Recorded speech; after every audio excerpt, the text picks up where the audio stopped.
Hello! Welcome to my YouTube channel. Ayan guys. So today's vlog is I'm here in fish market.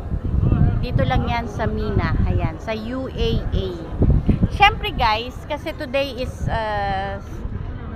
Sunday. I want to try seafood, grilled seafood. So dito guys sa Abu Dhabi actually, kapag gusto mong kumain ng grilled seafoods, pwede kang pumunta dito sa Mina na para magpaluto. Ayan. So, syempre, may mga charges yan. Pero, syempre, dahil tipid ako, charot! Ayan. So, ang ginawa ko, guys, ganito yon. Bumili ako ng worth 1 kilo na seafood. So, syempre, gusto kong maraming selection. So, meron akong sea bream, isang